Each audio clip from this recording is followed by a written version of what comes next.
Welcome back to the Fretboard Journal Podcast. I'm your host, Jason Verlinde. Thank you so much for tuning in. I'm guessing if you are listening to this show, you are really into guitars. I think that's a safe bet. And I'm guessing if you're really into guitars, you have a favorite guitar brand. By extension, I think pretty much everyone who has a favorite guitar brand has pondered what they would do if they were in charge of the brand. Maybe you've seen some missteps or mismanagement. Maybe you've seen some models unveiled at a NAMM show that just made you roll your eyes. Or maybe you just want your favorite guitar company to focus on the model that brought you into the fold.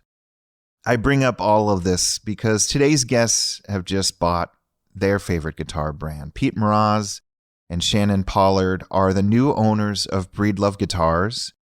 While neither of them came from existing guitar companies, they're both very successful in business. They're both very into guitars and music. Pete was actually a contestant on the TV show The Voice.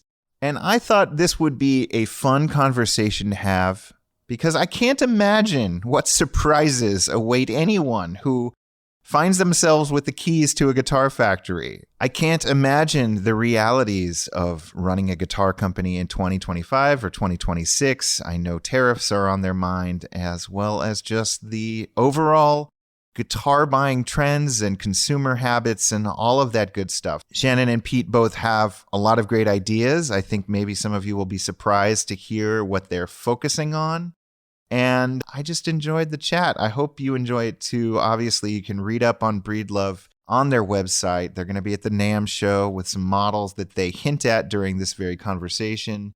And I'll be really curious to see what they do with Breedlove Guitars. It's a really, really fascinating story. Speaking of fascinating stories, our 58th issue is mailing to all of our subscribers next week. So if you are an existing subscriber, just hang tight. It'll be showing up at your mailbox. If you need to check on your subscription, please just reach out to me, podcast@fretboardjournal.com. If you let your subscription lapse or you want to get a subscription for a friend, now is a great time to rejoin us. Before we get into it, I want to thank our sponsor, Stringjoy Strings over in Nashville, Tennessee. They've got guitar, acoustic and electric, banjo, and mandolin strings now. They are able to do custom sets. Their guitar strings are just awesome. I love them on both my acoustics and electrics, and I think you should try them out.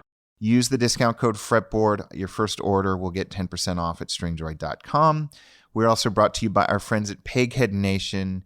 You can use that same discount code to get your first month free at Peghead Nation, which, if you don't know, is just this incredibly cool online instruction course filled with instructors who you've probably read about or heard about on the Fretboard Journal podcast or in our magazine.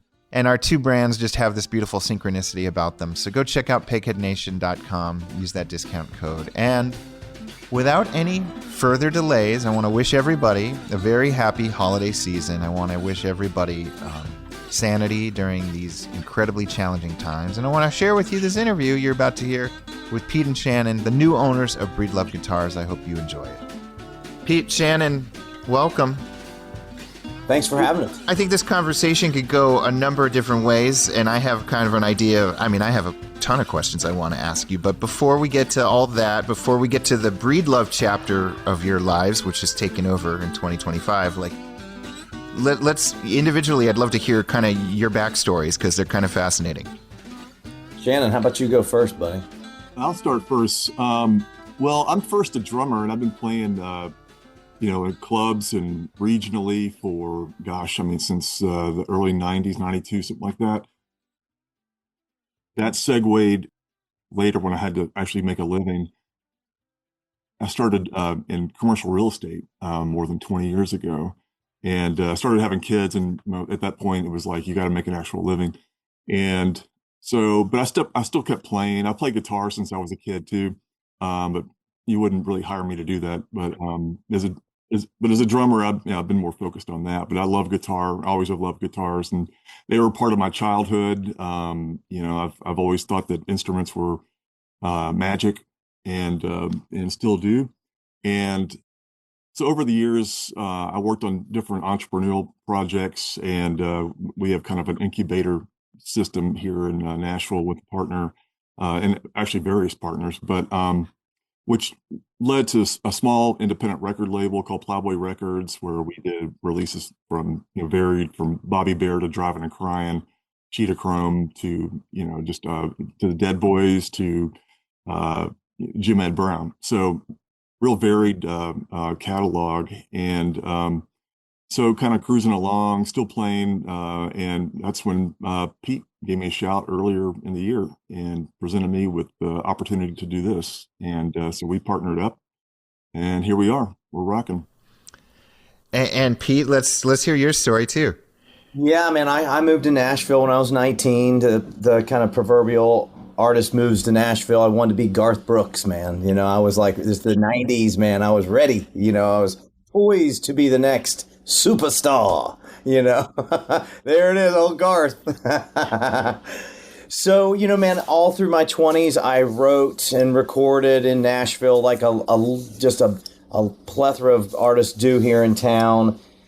I got actually into golf in my mid 20s. Just, I loved playing it. I couldn't afford to play it. So I got a job selling golf stuff and playing music, writing, playing, recording, singing on demos. It's Nashville, Nashville, there's so many outlets to be creative musically. Yeah. So the more I kind of got into golf, I got into the golf sales side of it. So I ended up getting to work for companies like Ping Golf, Travis Matthew, FootJoy, these major brands in the golf space. All along the way, though, I always kept playing music. And it really befuddled both sides of the like music people and golf people. I would get the same like, what? Like from whoever I was talking to. I'm sure Vince Gill understood. Vince got it, Yeah.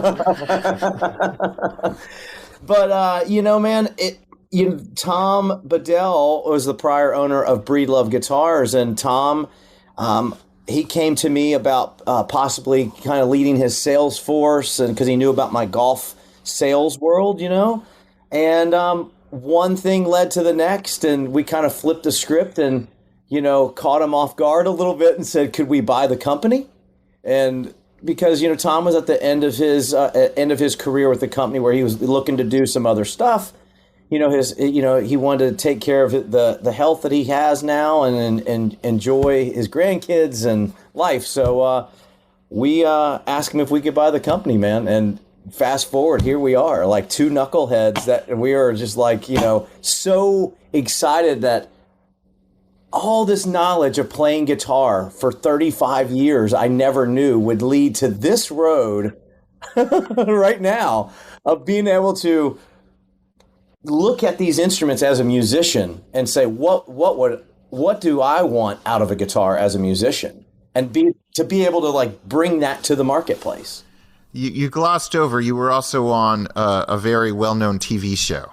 I was. Yep, I was. I was on The Voice. During the pandemic, they reached out to me to be on the show because they weren't doing auditions around the country, but they had heard about me from the past. I had auditioned and made it through their process, but it's a reality show where they put a cast together. I just didn't make it to the show in the past. So I literally thought, man, when they reached out that it was a spam email. I really did. I swear. And my wife said to me, she goes, you gonna send some songs in for that? I said, it's not real. It's not, I mean, I'm not kidding. I was like, in full pursuit of karate chopping my liver at the time. I was at a full bourbon inn, like I was like, this isn't real. And fast forward a month from that email, and I was in LA in the Burbank Marriott on NBC's The Voice. It was a trip, man. It was what a ride. What a ride. And how far in the process did you go? Yeah, I made it down to like 10th place on the show. And is being in 10th place on The Voice enough that when you go back to Nashville or try to book your next round of touring gigs, like it makes a big difference? Totally did, man. Like, the way that's set up, it's all optics, right? It's just as many episodes as you can be on. I was on, I think, 6 of the 9 or something like that, 5 of the 8 or something like that. it was plenty to get what you need to kind of push to the next phase of your career. So for me, it worked out wonderful. I joke and say like they led the show off with Blake Shelton not remembering me from 20 years ago, right? And I say like, man, I never thought that I would be remembered by not being remembered. It's like, so, hey, whatever works. Got you the airtime. Whatever, man. So I think every individual listening to this show right now has daydreamed about if they ran their favorite guitar company. Because everybody has looked at, model unveilings around NAMM time and either rolled their eyes or thought, I got to go buy this. Everyone has seen missteps that even their favorite brand that they're a fanboy or fangirl of has done. I'm curious, 2025, you guys took over a guitar company. You're clearly passionate musicians. Like, what has this been like? What's the reality of running a guitar company? How long is this podcast? How long is this? I think there was a lot of upside to this business, this particular business. As we were looking at this, and I was trying to figure out any way not to do this. Just to not be impulsive about it because I was so excited about it. And I think we recognized that there were certain things that were being done. I think I don't want to get too specific, or not that I'm trying to knock anybody, but there were just some things that I think needed new energy, needed actual musicians to run the company. And so I think that's what we bring, is that passion. It's kind of evangelical to a degree that we bring to this, as true believers in music and art and instruments. And I think that's what was really intriguing. I just think there's a lot that we saw that we could help out and do there in Bend. And so we're committed, and as crazy as it probably is, we're excited, and I think we've re-energized the people that work there and bringing a different culture. And I think they've seen that that we're in it, and that the passion's real. Truth, yeah. Just to paint the picture, Breedlove, I mean, I've been to the facility in Bend, Oregon. Breedlove was founded in 1990? 1990, that's right, yeah. And it's always been in the Oregon area for for all intents and purposes. How big is Breedlove now? How many people are actually working? How many people do you have to do payroll for? Yeah, we've got right now we're running without sales we have a sales force, but without the sales force. In Bend, we're at 35 employees, a 30,000 square foot facility. It is massive. It's real. It is. You said something about, every person has dreamed about running a guitar company. There's a lot of realities about running any company that, dreams kind of float above that, but the dream is what keeps that going. And what Shannon and I constantly remind ourselves and have conversations between the two of us, like, remember why we did this. We knew this in the beginning. We knew we were going to have to do this. We knew we were going to have to do this. And now, like, it's been since June is when we really took over, June 1. We have, Jason, we've flipped it. We have flipped it on its axis. Like you'll see. You experienced Breedlove of the past, and now you're going to see not a rebrand but a relaunch of Breedlove, and that is exciting as can be for us. Well, let's get into that a little bit. I want to hear more about the actual brass tacks of running a guitar company and some of the stuff that people maybe take for granted or don't think about when it comes to looking at a guitar in the store. But before we get to all that and all that boring detail stuff, like what's your mood board look like? What are you trying to do with Breedlove on a macro level that you weren't doing before? Before we led with sustainability. Yeah, that was a big passion project for Tom Bedell. And, Tom really did put his proverbial money where his mouth was, if you will, with that. And the good benefit for us is we're not leading with that, but we still have all those same vendors. He vetted those folks out. So we don't have to go into the conga and see if it's being clear cut by this wood distributor. We don't have to do that. It's not Shannon and I don't need to do that. Trust me. We would not, that would not be a trip that the two of us need to take. But so the fact is now what it's going to look like. I would tell you modern mid-century. We're not a modern company. We have been around since 1990. We do have some heritage as a guitar company that there's thousands of our guitars in the marketplace. So that's given us the ability to kind of get the greatest hits from 1990 to now. And the key element that's really interesting that has missed a bit through the whole years is just a musician playing the guitar. Like, I mean, this is like so literal, but a conversation with a guitar starts with how it feels. If you can't get past the feel, the conversation kind of stops. Then it gets into how does it sound? And then you get into all those things. So that has been our task, is to kind of get that together. And that's what you're going to see is we've really simplified everything.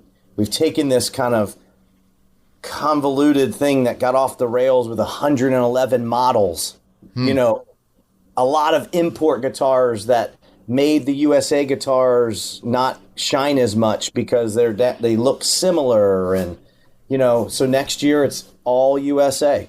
It's 100% USA, no imports. We are 100% USA built. Okay, that's a huge development.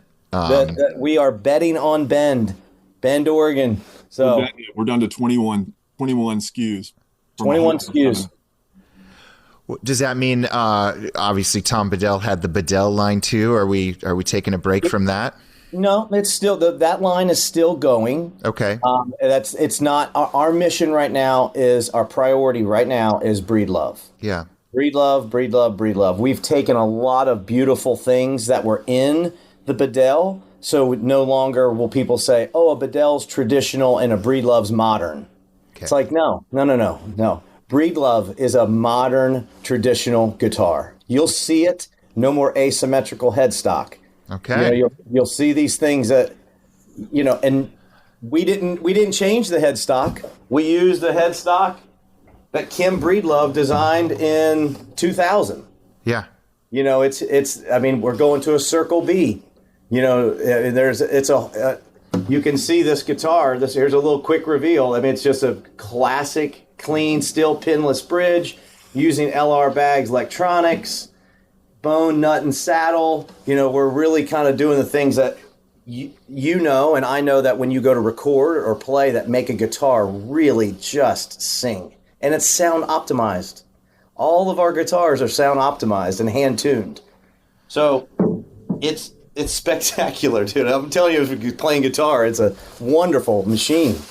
Where do you guys see yourself position-wise in the spectrum of, I guess we'll just focus on American guitar brands right now. Are you trying to get to the Collings price point, or are you like, our sweet spot is the working musicians we met in Nashville who are grinding it out and need an affordable American-made guitar? Like, where do you see yourself, or is it covering the entire spectrum? It's definitely covering the entire spectrum. Obviously the shift out of the import business obviously is going to take us to a higher priced guitar, just given that, these guitars are handmade in Bend, and, that's obviously got to justify a little bit higher price point. The thing that we really noticed with Breedlove, because it's got a very recognizable brand, and I think it got distilled a little bit by focusing on the lower cost import guitars, and that was one of the things that we wanted to get away from, and that's kind of what Pete means by the relaunch, because we want people to see the value in a handmade guitar from Oregon, and we're not trying to be a Martin clone, we're not trying to be a Collins clone or a Taylor clone. Breedlove has its own sound and feel, And so we just want to be able to, obviously we're not having to tell people what the Breedlove name is, but, just put it in a different perspective, really, and put it in the hands of professionals and just make that known that, we have a variety of offerings at different tiers.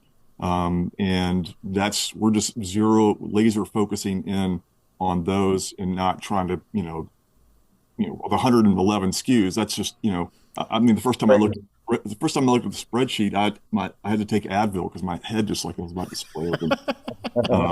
And so, and I'm not trying to knock anybody, but I'm just, it was just real simple. We just needed to simplify. And it was funny, the first town hall meeting we had with the employees, when we said that we were going to simplify, I mean, I think 2 people got up and started dancing. Totally. Yeah, totally. And so just to laser focus in on what, because they're incredible craftspeople, there in Bend, and we just want to focus on that. We met Jason with, thus said, our biggest partner in the MI business. And they said to us, this is straight from them to you, these guitars are exceptional and they sit perfectly in between Martin and Taylor. Like they are they right in between that. And it's really because I think it's the greatest hits, man. We took all the elements of what a guitar player wants out of a guitar. I can sense you guys and the employees being relieved by cutting back on the different models and SKUs. You have a robust dealer network. Was that a hard conversation with anyone of like, hey, I know you've been carrying 50 of our guitars on the wall. We're going to free up some space in your store? Or like, how was that reaction? We constantly having those. It goes both ways, as you can imagine. There's a lot of investment into the brand that's why we bought in on the company also.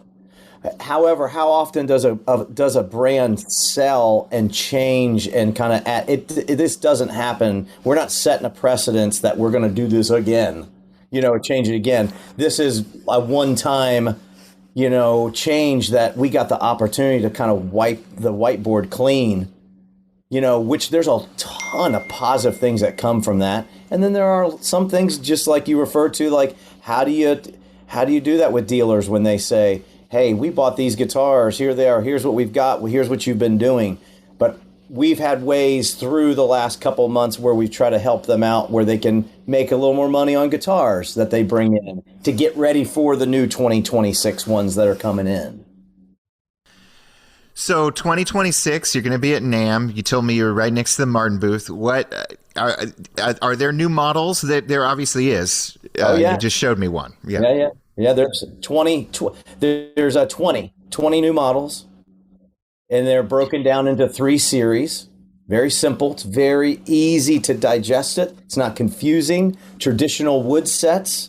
So the people, when they buy guitars, they know what a Sitka mahogany guitar tends to sound like. So they know we live kind of in a click world.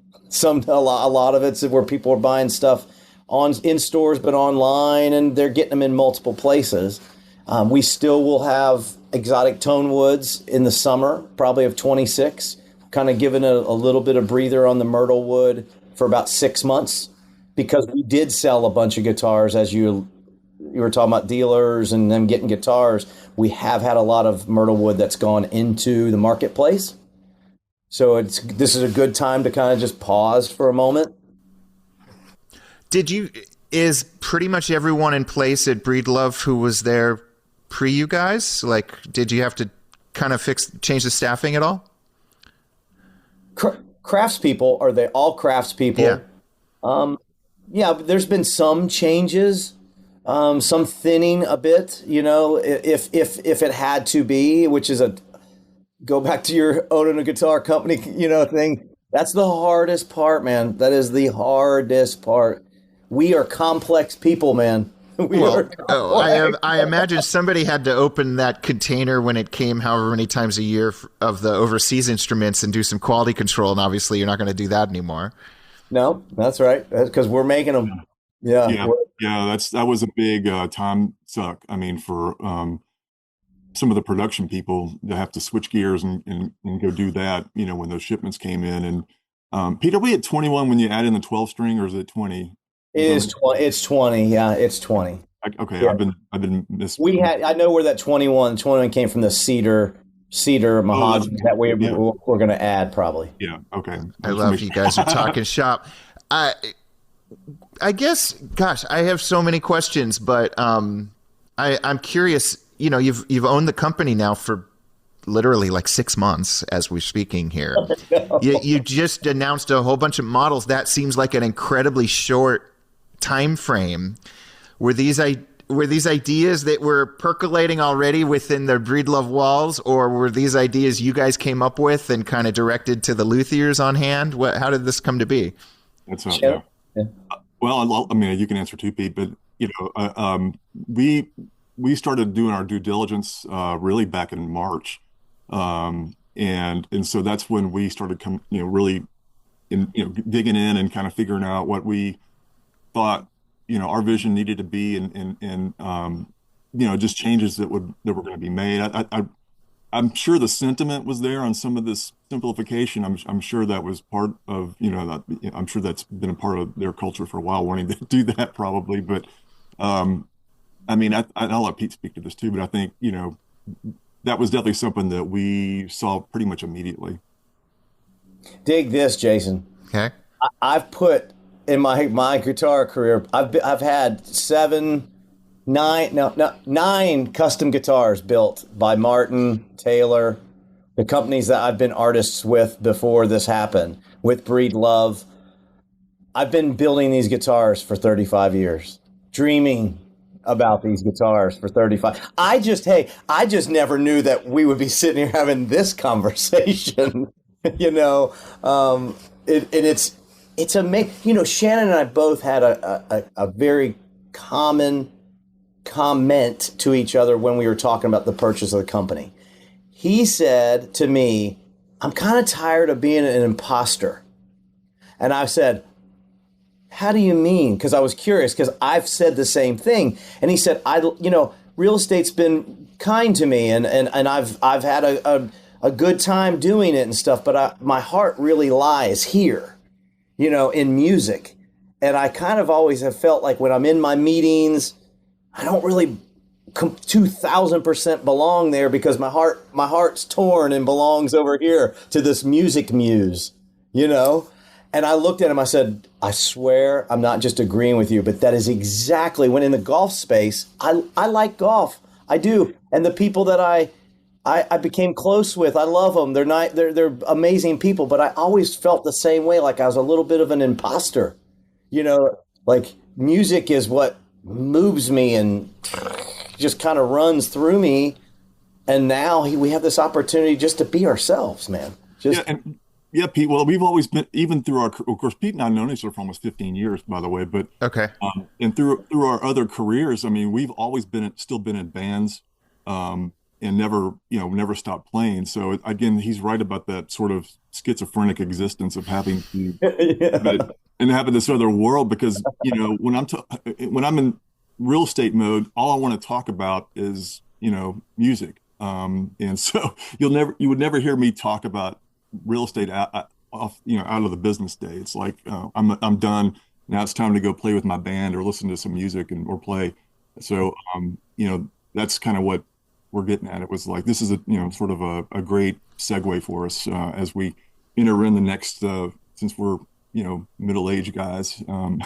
Yeah.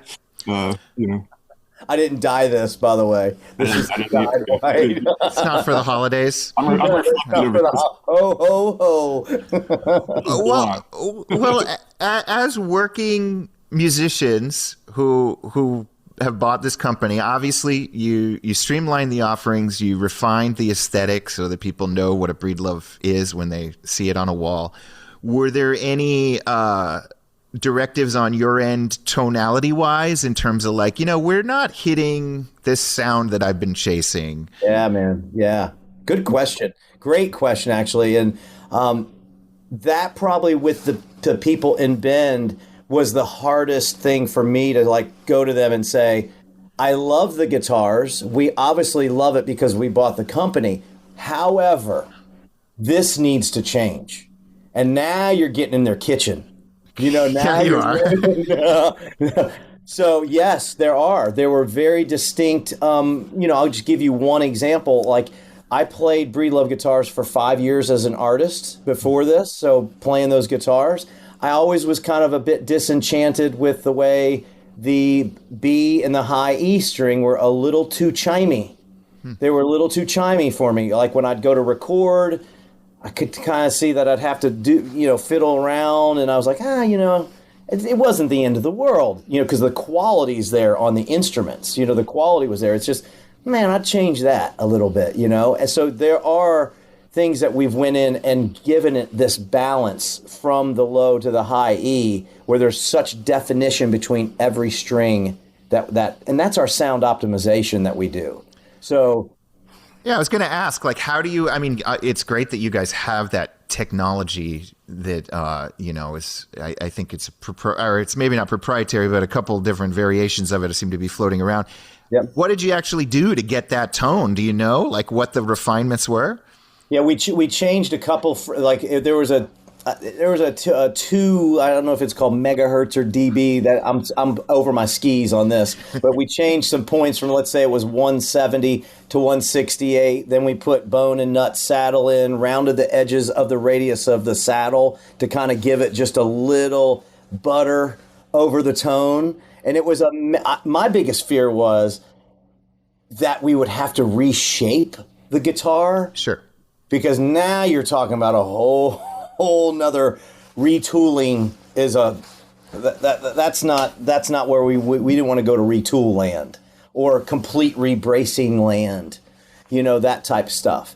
So we just made little tweaks on the sound opt, which is really where we hand carve the bracing, and then with going to a bone nut and a saddle, and then changing that radius on the saddle a little bit. It was magical how it just took that Breedlove sound, that's Breedlove, and just gave it this nice little butter over it that just made it to a microphone. The microphone hears that.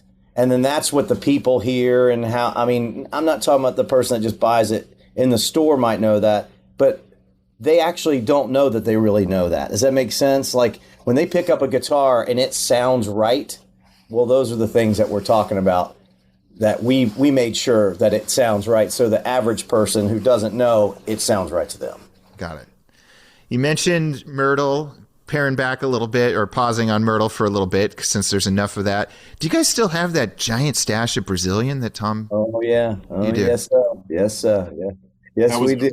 That was one of the attractive things about this too, was certified, documented rosewood. So yeah, that was definitely one of the things that was attractive too about that was the, and we want to put that to work. Yep. You're going to see some of that. You're going to see some of that Brazilian in our collector series. Okay.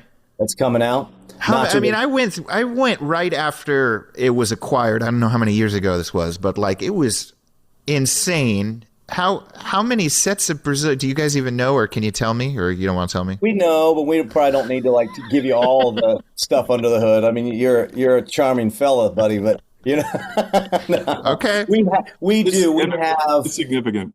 It's significant, and I'll tell you this, that we don't hear people talk about this as much, but it's certified with, you can take that Brazilian rosewood and you can travel cross seas with it. If you don't have proper documentation with Brazilian rosewood, you can't do that. So that is actually a lot more than people realize. Sure. That's why you see some manufacturers moving away from and going to like Honduran, or they go to different ways because they, the paperwork. Yeah. Yeah. And the paperwork gives you a sense of ethics, I think too. That, people know that when they see that, that it was harvested, correctly. And, I think, or whatever version of that you want to, however you want to look at that or spin it. But I think it does lend itself to being a more ethical decision, I guess. Jason, I will tell you that when we first were getting into the company and the P&L and all that stuff and the due diligence of buying the company, when we ran the numbers of that Brazilian rosewood, and I was trying to figure out how many guitars, same question you asked. Yeah. And I finally got to the number. I was like, we can't build that many guitars. You can't, like, what? Like, I was like, this doesn't make any sense to me, So. Okay. Enough that it's somebody else's life after we've long passed away. That is correct. For them to worry about. What are some of the things you did your due diligence? You guys clearly are savvy at running businesses and managing people. What are some of the little, we could talk probably about tariffs for 2 hours if we wanted to, but what are some of the little things that even after all that homework, you're like, God, running a guitar company is friggin' hard. What are some of the things, the thorns in your side that the average guitar consumer just never even thinks about? Well, it's like any other business, really, but that you would, because having run other businesses and, in our corporate experiences, I think, which, lends it, I think brings something to the table. It's not dissimilar to, any other widget that's being manufactured. However, we are making guitars. We're not making refrigerator parts. And so I'm not really answering your question, but but part one of my answer is just saying, it's a lot more fun to talk about guitars and the difficulties that come with running a guitar company, rather than talking about difficulties running some other kind of really boring thing. And that's, that passion for that. And we've been trying to infuse that back in, with our employees. It's like Pete walks around like we're like mariachi musicians, like totally. Like going, hey guys, we're making guitars. Yeah. It's, we're not doing this, but I think some of the intricacies of that, what people wouldn't know is, it's a culture thing. I think it's bringing a different culture. It's, we've made just small changes to the environment of the building, and not costly, things that we've had to do, but it's just a different aesthetic. And I think it's, I think that's been helping, legitimize Pete and I, and showing that, we care and we want a different type of culture. It ended up being completely different, but it brings, I think, a refreshing aspect to that. I'll tell you what the average person just doesn't realize about guitars is how much it takes to make a guitar. Like how many people, what kind of margins really not there. It is a labor of love. Like we have to be so incredibly efficient, Jason, just to get ourselves to a point where it's fractionally makes sense. We're two crazy guys sitting here right now because we love it that much. Standardization of the line, making sure that the lines move in a proper way because we're trying to get things through quality, safely, and try to get so many guitars through. How do you do that? Like it is. I remember when Shannon and I sat down with a margin report, and we were like, "Wait, we make what?"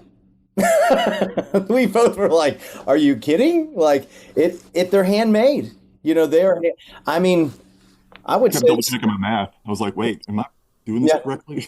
Yeah, right. I would say, like, have you ever had custom cabinets made for your house?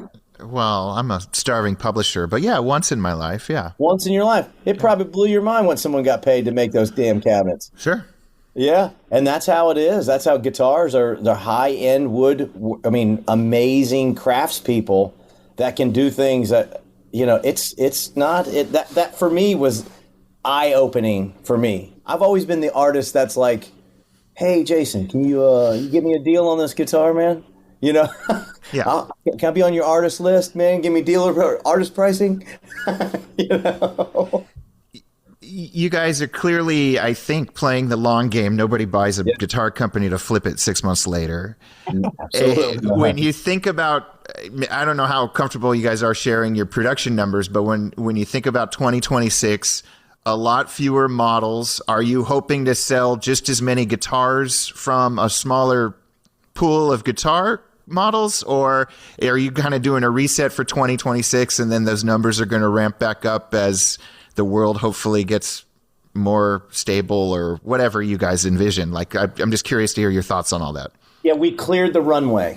All right. The runway had so many guitars on it that not one guitar couldn't take off. Okay. They couldn't. There was too many guitars in front of it where they couldn't fly, man. Okay. You know, so we've scaled and cleared that runway off. So now, long game, we have this beautiful runway in front of us. What's next? What else is possible? That's our thought process. Maybe we can make electric guitars. Maybe we could do this. Maybe we could. I mean, nothing's standing in our way because we've cleared that runway. And we know that people, to get back to the dealer conversation, we know that what we're creating down the line is going to be this beautiful package of products that people will love and consume because we've really thought it out and gave ourselves time, you know. So but Shannon and I have this conversation all the time, and we're like a therapy session with each other, you know, like, you know. How are you feeling today? Exactly.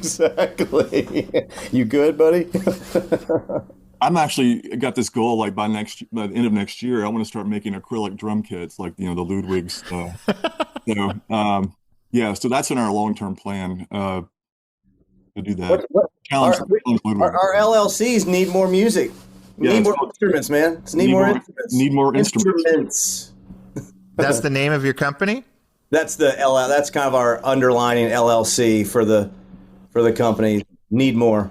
That's the whole thing, basically. And how often do you guys go to Bend? Once a month. Once a month. I head out there on Monday with my this time I'm taking my 5-year-old. Okay. It's gonna be interesting. Yeah, we stay about a week. Yeah. And are you planning on just kind of keeping it bouncing back to Nashville, or are you full time at any point, or you're not sure? No, we have an office in Nashville. Okay. So for artists that can come in and they can try the guitars, which is hugely helpful for them to be able to come through and play the guitars, spend time with us, and then Bend is where we make all the instruments. We promoted Angela Christensen, who's a lot of people know her, and she's, you know, been there for 23 years. She's amazing. Yeah, we basically deputized her to, you know, be in charge of things, you know, in Bend, and so I mean, I think Pete talks to her about 45 times a day. I do, yeah. She's and so truth. Yeah, her, and then we have a Jason. We have a great team out there, man. They're amazing. They really are. We really think right now we can manage this business this way, you know, by going out. You know, I'll tell you, in a week that I'm there, I get 3 weeks worth of work done. Like, I mean, it's bell to bell, 5 a.m. till 7 p.m. You know, I mean, it's nonstop for a week. Was all the I mean, Tom Bedell had plenty of resources when he started getting into guitars, because he had that very successful fishing business that he sold. Did you guys have to upgrade any of the facilities or the tools, or is it kind of like turnkey, this stuff's all ready to go? That side of it was pretty turnkey for us. We're very thankful Tom kept up with that. I would say the stuff that we have upgraded or upkept a little more is we've really put a lot of attention to our content creation room, you know, where we really see the value of making sure next year we're really shooting these guitars properly. Content is rich. They can hear the tone. Resources for people really to hear what we're doing, not just people across the internet. You're trying to find it places from different people. Like, we're going to really try to control that narrative more so people understand, like, here's what it sounds like when you plug it in with an LR Baggs pickup. Here's what it sent. You know, we're strategic relationships with Telefunken, LR Baggs, Bose, these people that are going to help all ships rise. Yeah. Who are are there, maybe there's going to be some new ones announced in at NAMM, not that I know anything, but who are the marquee artists for Breedlove right now who, you want that direct feedback loop, you want to get them in as many videos as you can, like who are your stars right now? Goose is probably one of the, for a young band that I really love. I think I liked them before we even did this, but Goose is one of them. Of course, I'm just going to have a complete mind blank right now. But Abby Kaplan, Goose, Arceus, RC Drive.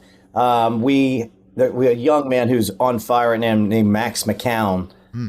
And I'm an old dude. I don't know, but I know that there's a ton of people when you go online that know who he is wherever I go. And he's a wonderful, wonderful ambassador. He's from Oregon. He's been doing great. But I'll tell you, the thing that helps us, Shannon and I being here in Nashville, this will grow. This answer will grow more next year. You'll see is that we do have the ability between our relationships to get these guitars into people's hands, and we're very quietly doing that right now. Yeah. You'll see Kennedy Center Honors. You'll see a new Breedlove on there playing by Brent Rader. You'll see these guitars start popping up where you're like, okay, here we go.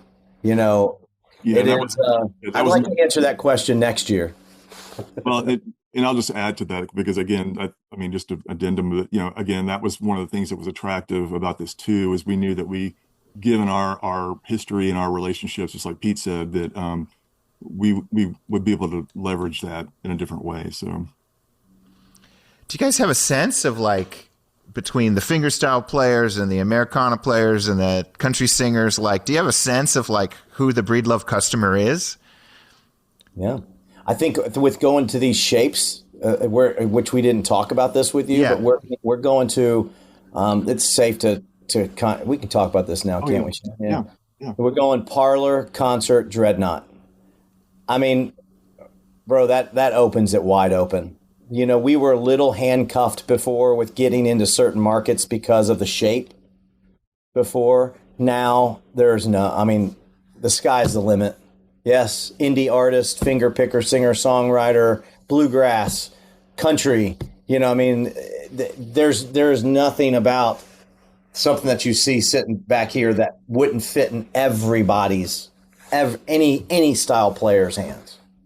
Like for instance, Dave Matthews was a long time Breedlove guy, and as we understand it now, he has his guitars made by Luthier and Virginia, but I think that gives you a good sense of kind of the history of and sort of the reputation that Breedlove's had over the years, and it's I think a lot of indie artists and whether it's Americana or rock, I think. These will lend itself to a lot of different genres. And again, that's part of the fun that we're having right now with reaching out to people that we know in various genres. But I think all playing styles, we'll have that covered really well. Yeah. So if Myrtle is on pause for a bit, we got three primary shapes. And then what are the main woods that you're really banking on for at least the next year or so? Sitka mahogany, Sitka rosewood, East Indian, those are your main woods in the Adirondack, East Indian rosewood in the Artisan series, which will be your middle series. And then when you get into our collector series, we're gonna jump that game up a little bit. You'll see some of that Brazilian rosewood, some cedar, some European spruce.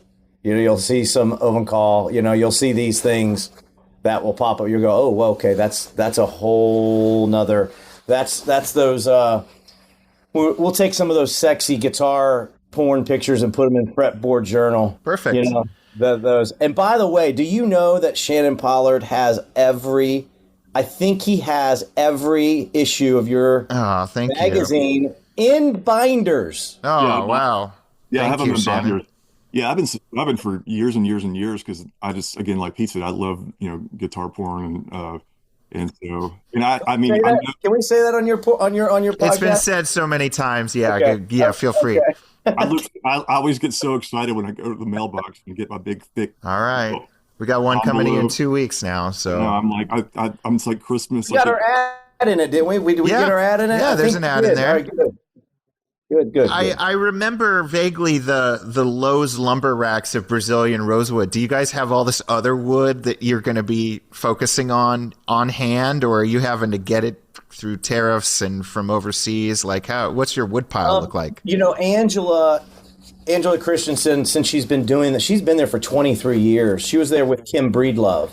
And we've been fortunate that she has such knowledge because she's been ahead of the game. Like, she's watched tariffs when they go down. We make very strategic calls. Since we know we're very focused on these models, it makes it easier to forecast. So when we see things kind of settle a bit, it's like, go. It's like day trading. Yeah, exactly.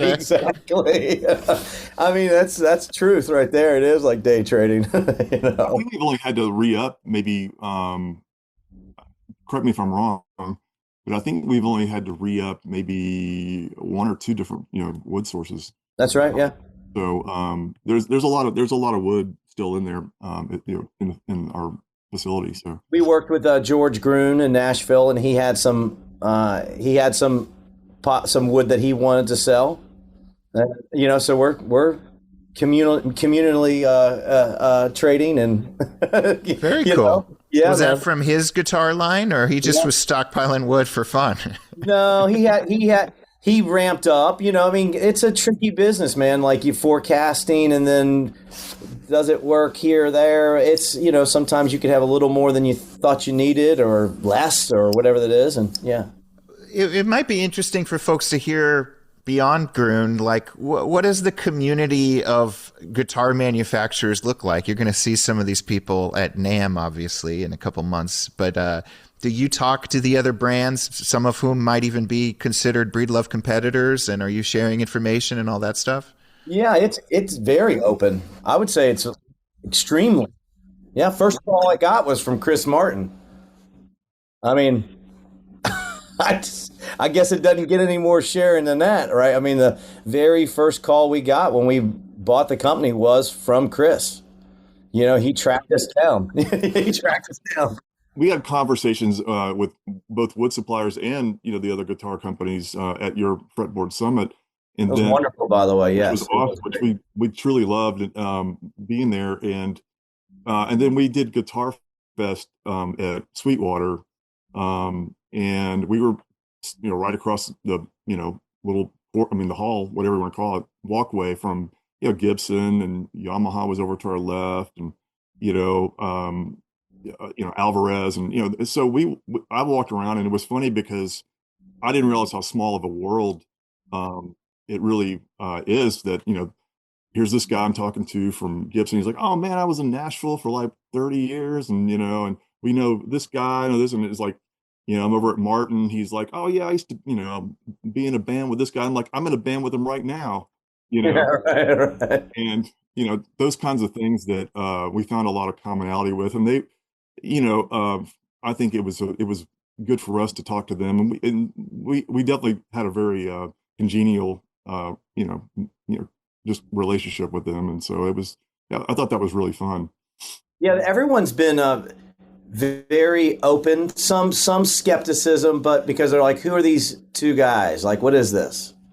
I mean, we're two musicians that have a professional background outside of music.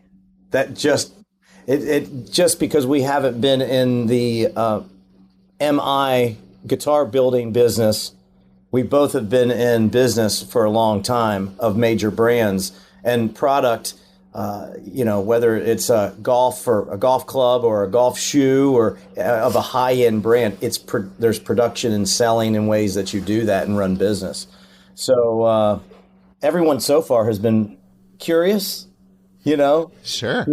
Hey, here's the thing. The best comments that we get when Shannon and I, they'll walk up, they'll say, hey, you guys work for Breedlove? We're like, yeah. We work for Breedlove. And they're like, what do you guys do? What do you guys? You guys sales reps for them? What do you guys do? Like, and Shannon and I will be standing there. We're like, well, we're the guys that own the company, and they get. I swear to God, they say this. They go, you two? Literally, Like, literally. Yeah, it's like, you guys? It's like, really, you guys? 'Cause really? we're standing there playing guitar and just hanging out, and it was just really, because they I guess they told us, they were like, we can't believe that the guys that own the company are just hanging out, sitting there playing guitar, and they're like, you guys, we're not trying to present any airs or anything like that. And so we're just being ourselves. It's because you guys don't look beat down by the industry. You look too upbeat right now. Okay, that's what it is. All right. We're going to be like, next time you see us next year, we're, be all like, and just, Dude, I was so close to start heckling you at the when you were talking in the theater. When you were sitting there talking in the theater at the summit. Yeah. I was up in the balcony. I was like, should I start heckling this guy? Yeah, you could have. It's very easy once you're in the door, which you were. I mean, I guess at this point, you guys should embrace the anonymity you have, and you can kind of be Secret Santa and go into dealers and ask them, "What do you think about Breedlove?" And they'll have no idea who you are. Yeah. I mean, we've done that. Exactly. Yeah. I did. Funny you say. I did walk into a dealer one time, and I picked up a Breedlove, and I was playing it. And the guy goes, "Hey, you have any questions?" I said, "Buddy, I got lots of questions." I said, "But this guitar," I said, "Man, this thing is awesome." I was like, "This thing's really cool." And he goes, "Yeah, man, that's a good guitar. But man, you want to play? Come here, check this Martin out." I'm like, "Oh my God!" I didn't tell him who I was. I swear to God, I didn't. Are they off the dealer list for 2026? No, they're still there. That was a mission. That became a mission. Now I'm like, okay, now how do we fix this? Yeah, I mean, we talked about staffing and Bend and you guys coming in and going in there for a week at a time. Are you trying to hire anybody? Are there some jobs or roles where you're like, we've never had this and we desperately need it? Production. That's that. Right. We're in production land right now, Jason. That's where we're at. Yeah. Well, that's got to be hard for a guitar company because, God, Ben just keeps showing up on one of those most livable places in the world lists. Every magazine puts them out. And the cost of living has gone through the roof. And the cost the amount you can make as a guitar builder has never been great. Mm-hmm. How has that worked for you guys? Are you having a hard time recruiting people? I mean, even though Bend is like one of the most wonderful places, if you can pull it off, to live. So far, we haven't had a problem, right, Shannon? I mean, it hasn't been an issue. Although I'll say again, let's have this conversation again, because now we're in a position where we've got the line set, it's baked, we've got our standardization that we've created. Now it's time to make guitars, right? So once NAMM hits, we kind of get through some projection numbers for that and see where we sit. That's when you have to start adding people, and you just can't plug in a craftsperson, a luthier craftsperson into a production line. You can't. It doesn't work. It doesn't work that way. It doesn't, like if you came out to work for us, it's going to take you a couple months to kind of get up to speed where the throughput number really is visible. Your contribution, sure, that throughput number. So it's really like a year before you feel. Yeah, I mean, those guys at the guys that work there have told us numerous times. It's thousands of repetitions before you're really competent. Yeah. So this is not for the faint of heart. Careful what you wish for, folks out there that want to own a guitar company. But at the end of the day, I love it. It's awesome. Well, last question, just because we never talk about the business of making guitars, or we seldom do on this podcast, even though it's plenty geeky. When you go to a NAMM, how much of your energy is spent getting your existing dealers to carry your guitars and learn about them versus bringing on new dealers? Like, where are you at with that? This NAMM, the mission is to be Breedlove. We're there. You're going to see a whole new side of Breedlove now. So it's going to be very eye-opening. I can see a lot of kind of window gazing from people like, whoa, what's going on? Like, we haven't seen this before. So yes, we will have our dealer meetings with people that want, that we've already set those up or are in the process of setting up. And then there's going to be a lot of passer-throughs, that we're banking on that. We're hoping that's why we're down on the main floor. Like it's, Shannon and I are going to dress up like WWF wrestlers and. You got a booth theme. I love it. Oh yeah. We're gonna do the whole wrestling thing. We're gonna be like challenging Martin. We're gonna be talking shit to him and doing all this. But no, I'm just kidding. We're not gonna do that. But Pete's already been doing a great job of reaching out to dealers, and we're going to continue. We're going to buy an A-Team van, and we're going to get in our jumpsuits, and we'll be out, on the road next year, travel around to different dealers, and just kind of giving them a personal touch. And old school, baby. We're getting out there. We're in it. We're going to be like American Pickers, man. We're like the two of us are going to be out there going around. You guys are really chummy. Like, do you guys disagree at all about the vision of Breedlove? Have you butted heads on anything? I mean, we disagreed a little bit. Disagree, yeah. Okay. But not no. Let me tell you about Shannon. Shannon is like, I had a video production company at one time. Yeah. And I shot some video work for a development that Shannon had. I would send him videos, and most video clients will want 4 or 5 revisions. You have to have things in the contract that say there's only 2 revisions, then you get charged after that. I swear to God, sometimes he would never want a revision, and I'd say, "Are you sure?" He's so easy to work with, He's just it's called lazy. It's called laziness. So. Well. If any arguments do ensue, I'm on Team Shannon just because he has the Fretboard Journal subscription since issue 1. So okay, all right. I'm going to tip the scale there. Are you trying to create division right now? Is that what's going on? Well, and actually, Breedlove now has a subscription. Thank you. Yeah, so because they weren't buying your magazine before too, so so now it's getting copies getting shipped there. So I love it. Thank you, guys. Well.